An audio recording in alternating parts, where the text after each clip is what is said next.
جو ادھر سے افغانستان سے دہشت گردی آ رہی تھی غنی حکومت کے دوران میں، جس میں آئیسل بھی تھی، جس میں ٹی ٹی پی بھی تھی، جس میں بی ایل اے بھی تھا، انہوں نے فیصلہ کیا ہم آپ کی پوری طرح مدد کریں گے۔ بدقسمتی سے ہمیں اتنا ٹائم نہیں ملا، ہماری حکومت چلی گئی، اور اس کے بعد یہ جو لوگ آئے اوپر بیٹھے ہوئے، انہوں نے سوچا ہی نہیں، اس طرف ٹائم ہی نہیں دیا۔ آج اگر بلاول یہ کہہ رہا ہے کہ جی ہم وہاں اندر افغانستان میں دہشت گردوں کے پیچھے جا سکتے ہیں، تو سب سے پہلا تو سوال اس کا ہے کہ یہ کتنی دفعہ افغانستان گیا ہے؟ ساری دنیا کے چکر مارے، کسی فورن منسٹر نے اس ملک کا اتنا پیسہ نہیں خرچ کیا دنیا کے چکر مارنے میں، اور خاص طور پہ امریکہ کا کسی نے اتنا پیسہ نہیں خرچ کیا۔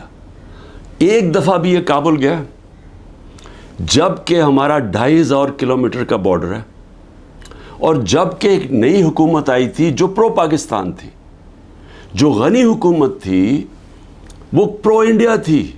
میں نے کانفرنسز کے اندر اس کو دیکھا جس طرح یہ ہاتھ باندھ کے کھڑا ہوتا تھا نریندر مودی کے سامنے، اور میں آخری کانفرنس جو تاشقند میں ہوئی تھی، جدھر ہندوستان بھی تھا اور ریپرزینٹیڈ، اور ادھر افغانستان بھی تھا، حالانکہ میں نے پوری کوشش کی ان سے اچھے تعلقات کرنے کی، میں گیا بھی کابل پریزیڈنٹ غنی سے بات چیت کرنے کے لیے، ان کو احساس دلوانے کے لیے کہ ہم تو جو بھی حکومت ہوگی افغانستان، ہم نے ان سے اچھے تعلقات رکھنے۔ اس کو پاکستان بھی بلایا، اس کے باوجود اس نے سب کے سامنے کھڑے ہو کے کہا کہ پاکستان نے 10,000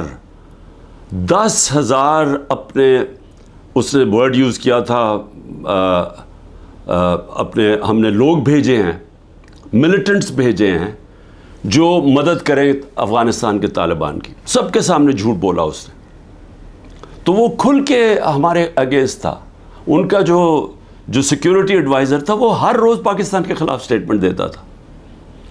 کوئی ادھر سے ہمیں مدد نہیں ملتی تھی جب یہاں کوئی بھی دہشت گردی ہوتی تھی۔ تو یہ جب حکومت چینج ہوئی تو ہمیں تو انہوں نے پوری کوآپریشن کا کہا، اور ہمیں اس وقت چاہیے تھا کہ ہم پورا فائدہ اٹھاتے، اور جو بھی ہمارے مسئلے ہیں افغانستان کے، ہم سارٹ آؤٹ کر لیتے، اور وہ تیار تھے۔ جب سے یہ حکومت آئی ہے ان کو ٹائم ہی نہیں ملا۔ میں پھر سے کہتا ہوں کہ یہ ہر وقت ہر دوسرے دن امریکہ پہنچا ہوتا ہے بلاول، یہ کتنی دفعہ کابل گیا۔ ہمیں چاہیے تھا کہ ہم وہ سارا ایریا جو ہمیں مسئلے بنے ہوئے ہیں دہشت گردی کو، اس کو ختم کرتے، نہ اس کے پاس ٹائم تھا، کیونکہ اور یا پھر اس کے جو ماسٹرز تھے، اس کے آقا تھے، ان سے اجازت نہیں ملی، نہ ہی ان کو اجازت ملی جو ہم نے روس سے سستا تیل بات کر کے آ گئے تھے۔ صدر پوٹن نے ہمیں کہہ دیا تھا، میٹنگ ہو گئی تھی پاکستان کی انرجی منسٹر اور ان کے انرجی منسٹر کی، لیکن ان کے ڈر سے، اپنے آقاؤں کے ڈر سے، نہ یہ روس سے تیل لیا ہم نے، جبکہ تیل کی قیمت $110 پہ پہنچی ہوئی تھی، اور ہندوستان نے 40% کنسیشن کے اوپر روس سے تیل لیا، جبکہ وہ امریکہ کا ایلائی ہے، ان کی اسٹریٹجک پارٹنرشپ کے اندر ہے، اور نہ ہی ان کے ڈر سے نہ یہ وہاں گیا۔ اس کا آج یہ نتیجہ کیا ہے؟ نتیجہ یہ ہے کہ ہمارے آج وہ تعلقات ہیں کہ ہم ادھر پہنچ گئے ہیں کہ ہم افغانستان کو اب یہ جو حملہ ہوتا ہے ہم ان کے اوپر ڈال رہے ہیں۔ ہم نے صحیح معنی میں کوشش کی نہیں اس وقت کہ ہم یہ اب جو ٹرانزیشن ہے اس کا فائدہ اٹھاتے ہوئے، ایک وہ حکومت جو ہمارے خلاف نہیں ہے، ہم اس کا فائدہ اٹھاتے ہوئے اپنے یہ مسئلہ حل کر دیتے، اور میں آپ کو یقین دلاتا ہوں کہ یہ مسئلہ حل ہو سکتا تھا۔ اب اس کا فال آؤٹ کیا ہے؟ فال آؤٹ یہ ہے کہ مولانا فضل الرحمان نے سٹیٹمنٹ دی۔ فضل الرحمان کہتا ہے کہ جی ہماری ایجنسیز سوئی ہوئی تھیں۔ فضل الرحمان صاحب، جب ہم اتنی دیر سے کہہ رہے ہیں کہ جو 636 پختونخوا کے اندر دہشت گردی کے واقعے ہوئے ہیں، ہم کہتے جا رہے ہیں کہ ایجنسیز کا ٹائم بجائے انٹیلیجنس، اصل میں تو دہشت گردی انٹیلیجنس ایجنسیز لڑتی ہیں، بجائے ادھر ٹائم دینے کہ وہ تو صرف تحریک انصاف کو ختم کرنے کی کوشش میں تھے. جو تحریک انصاف کے گھروں میں رشتہ داروں کو اٹھایا جا رہا ہے, ان کو ٹریک کیا جا رہا ہے, ان کے فون کو ٹریک کیے جا رہے ہیں, جیو فینسنگ کی جا رہی ہے, جس طرح ہم کوئی غیر ملکی, ہم کوئی دشمن ہیں. اور وہ جو کام کرنے والا تھا وہ کام کیا نہیں. اس سے بڑھتی جا رہی ہے ساری دہشت گردی, اور خاص طور پہ پختونخوا کی پولیس کے اوپر, اسپیشلی جو پولیس کے اوپر اب اس وقت ان کا شہادتیں ہو رہی ہیں. اب اس کا کون ذمہ دار ہوگا؟ لیکن اس سے اور بھی آگے چلیں, جو پختونخوا کے لوگوں کے اندر اس وقت غصہ ہے. پی ٹی ایم کیوں بنی تھی؟ پی ٹی ایم یہ بنی تھی کہ جو ساری لڑائی, جو وار آن ٹیرر اصل تو قبائلی علاقے میں وہ اجڑ گیا, لوگوں کے گھر تباہ ہو گئے, زکوٰۃ دینے والے ہو گئے, وہ سارے لوگ نقل مکانی کرنی پڑی, لوگ اپنے گھروں سے نکل گئے, گھر جب واپس گئے گھروں میں بچا کچھ نہیں تھا. سوات کے لوگوں سے, ملاکنڈ کے لوگوں سے بھی یہی ہوا. وہ جب سارے نکلے وہاں سے باہر, جب تک واپس گئے وہ بھی زکوٰۃ دینے والے, زکوٰۃ لینے والے بن گئے. تو سب کو وہ یاد ہے, بڑی تکلیفیں انہوں نے اٹھائی, قربانیوں تو ساری اس علاقے نے دی. سب سے زیادہ جو ایک تو آپریشنز میں طالبان اور ملٹری کے بیچ میں بیچارے وہ پس گئے, اوپر سے ڈرون اٹیکس, 400 ڈرون اٹیکس کر دیے. ڈرون اٹیکس کا بھی جو سارا جو بدلہ لیا جاتا تھا وہ پاکستانی فوجیوں کے ساتھ اور پولیس کے اوپر, دونوں طرف پاکستانیوں کو نقصان ہو رہا تھا. جبکہ حکمران ایک منہ سے آواز نہیں نکلتی تھی, کیونکہ امریکی نہ ناراض ہو جائیں کہ ڈرون اٹیکس کبھی ہوا ہی نہیں ہے دنیا میں کہ جس ملک آپ کا جس کے لیے جنگ لڑیں وہ آپ ہی کے اوپر حملہ کرے. تو مجھے خطرہ یہ ہے کہ اگر ہم نے اس کے اوپر جلدی سے قابو نہ پایا اور اسی طرح دہشت گردی بڑھتی گئی, تو وہاں جو پختونخوا کے لوگوں کے اندر میں غصہ دیکھ رہا ہوں یہ بڑھتا جائے گا. اور یہ میں کوئی ڈرانا نہیں چاہتا کسی کو, لیکن اگر یہی غصہ بڑھتا گیا اور یہ اس طرف چلا گیا جو آگئی جو دہشت گردی ہو رہی ہے اور وہ بڑھتی گئی, تو کیا پاکستان آج کل کے دور میں جب معاشی طور پہ ہم ویسے ہی ہمارا بدترین دور ہے, کیا ہم یہ دہشت گردی کا مقابلہ کر لیں گے؟ کیا یہ افورڈ کر سکتی ہے؟ اور کیا اس طرح کا فورن منسٹر اوپر بٹھا سکتے ہیں جو اس طرح کی پاگل پن والی سٹیٹمنٹس تھے, جو بجائے مسئلہ حل کرنے کے وہ اور مسئلہ گمبھیر کروا دے؟ تو مجھے آج اس کے اوپر خاص طور پہ مجھے یہ خوف سا آ رہا ہے کہ یہ چیزیں ہمارے ہاتھ سے نکل جائیں گی, کیونکہ جو اوپر بیٹھے ہوئے حکمران ان کی سوچ ہی کچھ اور ہے, اور سوچ تو ہمارے سامنے آئی گئی ہے. ایک تو آج شہباز شریف نے ایک اور الیکشن سے بھاگنے کے لیے ایک اور سینسس کا شوشہ چھوڑ دیا. بھئی مجھے یہ بتائیں کہ جب سے آپ آئے ہیں 15 مہینے پہلے, تو کیا تب آپ کو نہیں پتا تھا کہ الیکشن اکتوبر کے اندر ہونی ہے, نیشنل الیکشن, آپ کی ٹرم ختم ہونی ہے؟ تب آپ کو نہیں پتا تھا کہ یہ جو سینسس جو بھی ہم نے کرنا اس سے پہلے کریں؟ یہ ایک اور الیکشن بھاگنے کا انہوں نے راستہ نکال لیا. دوسرا, دونوں پختونخوا کے اندر اور پنجاب میں غیر آئینی حکومتیں چل رہی ہیں, کیئر ٹیکر. پہلے تو وہ کیئر ٹیکر ہے ہی نہیں, کیئر ٹیکر تو نیوٹرل ہوتی ہے, وہ تو انہوں نے اپنی یہ ایک نون لیگ چلا رہی ہے پنجاب, اور دوسرا وہ فضل الرحمان اور وہ ANP چلا رہی ہیں پختونخوا. یہ تو کیئر ٹیکر ہے ہی نہیں. اور ان دونوں صوبوں کے لوگ جو 70% پاکستانی ہیں, وہاں غیر آئینی لوگ بیٹھے ہوئے ہیں جن کی کوئی قانونی حیثیت نہیں ہے. اب یہ کوشش کر رہے ہیں کہ مزید اور یہ اوپر بیٹھے رہیں, اور یہ ایک شوشہ اس کا, اور یہ کہ جناب ہم سینسس کروانا چاہتے ہیں, سیکیورٹی کا بھی شوشہ بنا لیں گے. پنجاب کی 14 مئی کی الیکشن انہوں نے اس لیے نہیں کروائی, ہمارے پاس پیسے نہیں ہیں جی. پیسے MNAs کو رشوت دینے کے لیے بہت پیسے ہیں, لیکن ہمارے لیے پیسے نہیں ہیں الیکشن کروانے کے لیے, 20 ارب روپیہ نہیں تھا.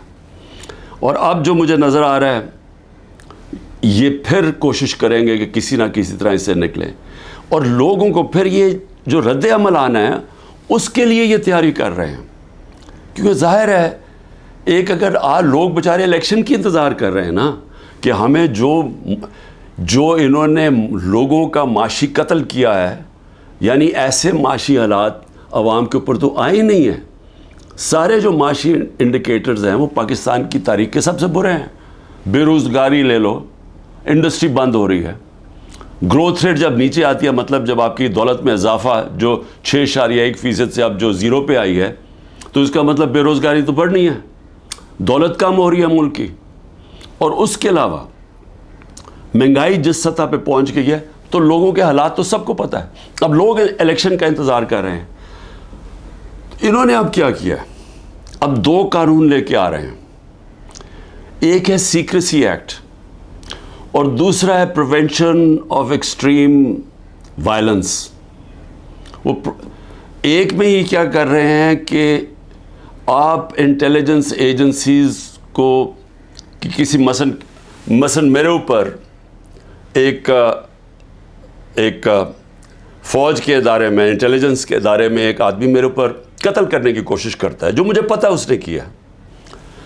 میں نے اگر اس کا نام لے لیا تو ویسے ابھی انہوں نے میرے اوپر غداری کا کیس کر دیا ہے کہ یعنی میری جرت کیسے پڑ گئی کہ میں نے اس کا نام لے لیا FIR کے اندر. وہ FIR بھی نہیں ہوئی تو میں غدار بن گیا ہوں. اب یہ ایک تو وہ کرنے جا رہے ہیں. دوسرا سیکریسی ایکٹ میں کہ جناب یہ کسی کے گھر میں بھی گھس جائیں گے انٹیلیجنس ایجنسی. ہمارے گھروں میں تو گھس ہی رہے ہیں. میرے گھر کے اوپر حملہ ہوا، دروازہ توڑ کے 40 لوگ اندر آ گئے، گھر میں جو چیزیں پڑی لوٹی، لوگوں کو مارا دھاڑا، اٹھا کے لے گئے خنسامے کو. وہ جو مالی تھا، 2-3 ورکرز، سب کو اٹھا کے لے گئے. تو وہ تو ہو ہی رہا ہے ہمارے گھروں پہ. اب یہ فیصلہ کیا کسی کے گھر میں بھی یہ جا سکتے ہیں کہ کسی کے گھر میں بھی جائیں گے، کہیں جی ہم سرچ وارنٹ کے بغیر اندر گھسیں گے، کوئی چیز بھی اٹھا لیں گے. میرے گھر جب آئے تھے تو اسلحہ چھوڑ کے چلے گئے کہ جی اسلحہ ملا ہمیں یہاں سے. اور وہ سوشل میڈیا پہ دکھا رہے ہیں کہ لے کے جا رہے ہیں اپنی قمیضوں کے نیچے اسلحہ، اور وہاں اوپر چھوڑ کے چلے گئے. اور اب یہ کچھ بھی کر سکتے ہیں. تو یہ تو کسی کے گھر میں گھس کے توڑ کے چیزیں اچھا لوٹتے ہیں، چیزیں چوری کر کے لے جاتے ہیں. تو اب تو اس کو قانون بنانا چاہتے ہیں کہ کہیں بھی جا سکتے ہیں. تو یہ جو جس طرف اب یہ لے کے جا رہے ہیں ملک کو، تو یہ تو سیدھی کہنے کہ جی آپ ہمارے غلام ہیں، ہم آئے اوپر آپ کے اوپر بیٹھنے آئے، آپ ہمارے غلام ہیں. ہم ایک آزاد ملک، آزادی تو ویسے ہی ختم کرتے جا رہے ہیں. تو اب تو یہ انگریزوں سے بھی زیادہ بدترین غلامی ہے، کیونکہ انگریزوں کے زمانے میں پھر بھی آپ 24 گھنٹے میں کسی کو عدالت میں پیش کرتے تھے جب اگر آپ نے کسی کو اٹھایا ہے.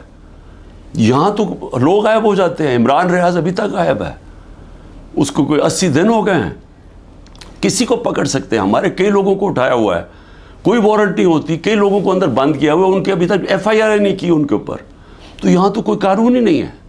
تو یہ اب ایک غلامی کی طرف ہمیں لے کے جا رہے ہیں مکمل طور پہ کہ ہم اب ان کے غلام بن جائیں، جو منہ کھولے. اصل میں یہ ایک آزادی کے خلاف اب یہ قانون بنا رہے ہیں کہ آپ قانونی طور پہ ہمیں غلام بنا لیں کہ ہماری کوئی آواز نہ ہو، ہم کہیں نہ جا سکیں. تو میں اس پہ آخر میں صرف اپنی قوم کو یہ آج کہنا چاہتا تھا. دیکھیں، محرم کا مہینہ ہے. محرم میں ہمیں کیا سبق ملتا ہے؟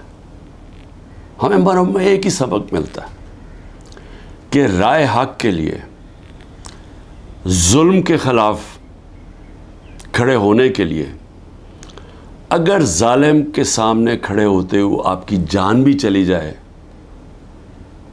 تو اس کی پرواہ نہیں ہونی چاہیے. آپ کو قربانی دینی چاہیے اپنی آزادی کے لیے، آزادی رائے کے لیے، آپ کو اپنے حقوق کے لیے، انصاف کے لیے. کیونکہ جب تک ایک قوم آزاد نہیں ہوتی، دنیا کی تاریخ میں اس کا کوئی مقام نہیں ہوتا. وہ میں بار بار آپ کو مولانا رومی کا وہ جو ان کی ایک کہات ہے کہ جب اللہ نے آپ کو پر دیے تو کیوں چونٹیوں کی طرح زمین پہ رینگ رہے ہو. غلام زمین پہ رینگتے ہیں، ان کی کوئی حیثیت نہیں ہوتی. 25 کروڑ کی آبادی ہے. آج مجھے بتائیں ہماری کیا حیثیت رہ گئی ہے؟ وہ جا کے بلاول بھٹو کتنی دفعہ امریکہ گیا ہے, پتہ نہیں کتنے ہمارے ڈالر خرچ کیے اس نے وہاں, اور جب نریندر مودی وہاں گیا تو اس کو ایسا انہوں نے جس طرح کا استقبال دیا. اور اس کے بعد بائیلیٹرل ٹاک تھی ان دونوں کے بیچ میں, امریکہ اور انڈیا. پاکستان کو انہوں نے دہشت گرد بنا دیا کہ جی دھمکی دی کہ دہشت گردی بند کرو. یہ حیثیت رہ گئی ہے. ہندوستان جاتا ہے بلاول بھٹو, جو ان کا فارن منسٹر اس کو ذلیل کرتا ہے. میں نے کبھی کسی کانفرنس میں ایک ہوسٹ ملک جو ہوسٹ کر رہا ہے, میں نے کبھی نہیں دیکھا اس طرح کی ذلت. تو کیا حیثیت رہ گئی ہے کہ یہ ہماری حیثیت ہے, کیونکہ غلاموں کی کیا حیثیت ہے. تو میں آج آپ سب کو یہ آج پیغام دینا چاہتا ہوں کہ میرے نبی صلی اللہ علیہ وسلم کے نواسے نے رائے حق کے لیے ایک ظالم کے سامنے اپنی قربانی دینے کے لیے وہ تیار ہو گئے, لیکن ظلم کے سامنے جھکنے سے انہوں نے منع کیا. انہوں نے کہا میں اس سے بہتر ہے, اور میں کہتا ہوں کہ غلامی سے بہتر ہے موت. اور صدیوں تک ہر وقت جب مسلمان ظلم کے سامنے کھڑا ہوتا تھا تو ان کو یاد آتا تھا کہ ہمارے نبی صلی اللہ علیہ وسلم کے نواسے نے ظالم کے سامنے سر نہیں جھکایا, سر کٹوا لیا. یہ میں آپ کو ایک جو برطانیہ کی تاریخ ہے اس میں سے ایک واقعہ بتا دوں. برطانیہ کا ایک ہنری اس کا نام تھا, جو ان کا بادشاہ تھا. اس کا بڑی قریب دوستی تھی ایک جج تھا سیمول بیکٹ. وہ جو جج تھا اس کو وہ بنا دیتا ہے چیف جسٹس بنا دیتا ہے. ایک کیس چاہتا ہے کہ بادشاہ کہ یہ تم میرے لیے فیصلہ کرو. اس کا اپنا دوست جو ان کا جو چیف جسٹس ہوتا ہے وہ کھڑا ہو جاتا ہے, کہتا ہے نہیں یہ ناانصافی ہے. وہ اس کو دھمکیاں دیتا ہے, ڈراتا ہے, دھمکاتا ہے, دوستی جتاتا ہے. سیمول بیکٹ کہتا ہے میں ناانصافی نہیں کر سکتا. آخر میں اس کو پھانسی دلوا دیتا ہے. وہ پیچھے نہیں ہٹتا, مرنے کے لیے تیار ہو جاتا. برطانیہ کے جج سارا جسٹس سسٹم یاد رکھتا ہے اس آدمی کو. صدیوں تک جب بھی جج کھڑا ہوتا تھا تو اس کے بھی ذہن میں آتا تھا کہ سیمول بیکٹ تھا. پاکستان میں ججز دیکھیں, ہمارے ججز جسٹس کورنیلیس مسلمان تو نہیں تھے. سب جوڈیشری ان کو یاد کرتی ہے, رسپیکٹ کرتی ہے. سب کو پتا تھا کہ انصاف کے لیے کھڑے ہوتے ہیں. آج بھی وہی دن ہے.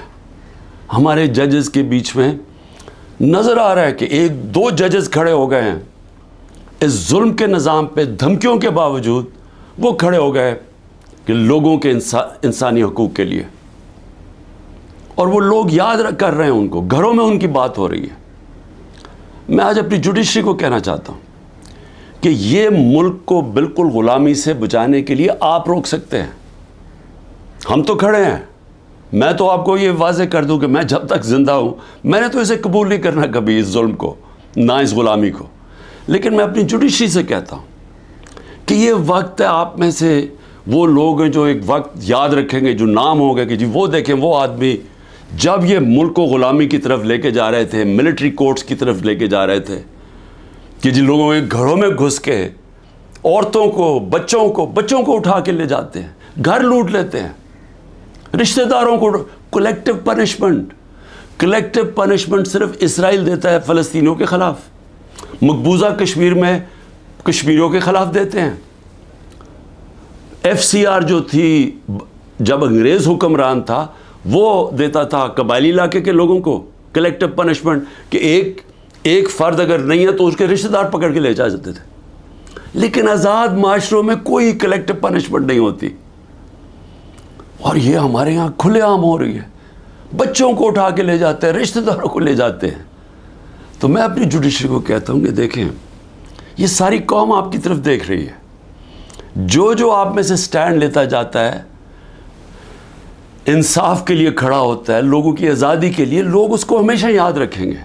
لیکن ان کو بھی دیکھ رہے ہیں، جو وہ کہتے ہیں نا، وہ طفل کیا کرے گا جو گھٹنوں کے بل چلے، جو پہلے ہی سے گرے ہوئے ہیں، طاقت کے سامنے سر جھکا کے بیٹھے ہوئے ہیں. ان کو بھی، ان ججز کو بھی لوگ دیکھ رہے ہیں، ان صحافیوں کو لوگ دیکھ رہے ہیں.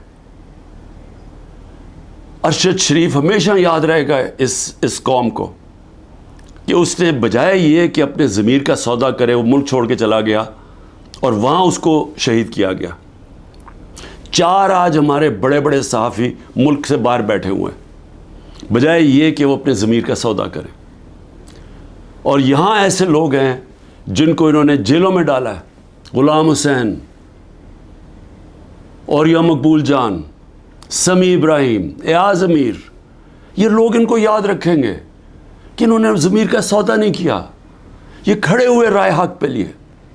اور یہی ہوتا ہے فرق انسانوں میں. یہ ہے سارے اللہ کے نبی انصاف کے لیے سٹینڈ لیے، انہوں نے مشکلیں برداشت کی.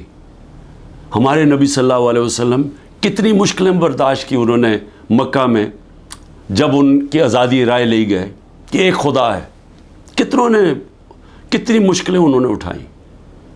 لیکن ہم ہمیشہ ان کو، اور ہمیں اللہ کہتا ہے ان کے راستے پہ چلو، اور ہم یہاں ظلم کے سامنے گھٹنے ٹیک کے بیٹھے ہوئے ہیں اور دیکھ رہے ہیں تماشا کہ سارا ملک کا اوپر گند اوپر بٹھا دیا، اور ہمیں کہہ رہے ہیں کہ جی اگر آپ منہ کھولیں گے تو آپ کے گھر توڑ دیں گے، آپ کو جیلوں میں ڈال دیں گے، آپ کو ملٹری کورٹس میں ٹرائی کریں گے. اور ہمیں ڈرا کے جناب کے بھیڑ بکریوں کی طرح ہمیں رکھنا چاہتے ہیں. یہ ہے وقت سٹینڈ لینے کا. اور میں سب سے زیادہ آخر میں اپنی پارٹی کا، کہ میری پارٹی کا یہ مشکل وقت جو آیا، ایک طرح میں اللہ کا شکر کرتا ہوں کہ مجھے پہلی دفعہ نظر آیا اپنے لوگوں کا کہ کون کتنے پانی میں تھا، کس کا کتنا نظریہ تھا، کون اپرچونسٹ تھے، اور جن کو میں بالکل نہیں سمجھ رہا تھا کہ وہ ایسے سٹینڈ لینے کے قابل ہیں، کھڑے ہو گئے. وہ مشکل وقت کے سامنے کھڑے ہو گئے. میری نہیں، وہ نیچرل لیڈرز بن رہے ہیں اب. اور انشاءاللہ اس پارٹی میں الیکشن کرواؤں گا پہلے موقع پہ. نیشنل لیڈرشپ، نیچرل ہماری پولیٹیکل لیڈرشپ نکلے گی، اور یہ ہوگی انشاءاللہ وہ اصل تحریک انصاف جو اس ملک کے اندر، جو 27 سال پہلے میں نکلا تھا، انصاف کا، عدل اور انصاف اس ملک میں سب سے پہلے قائم کریں گے. پھر یہ ملک خوشحال ہوگا. وہ انشاءاللہ وہ لیڈرشپ نکل رہی ہے. پاکستان زندہ باد.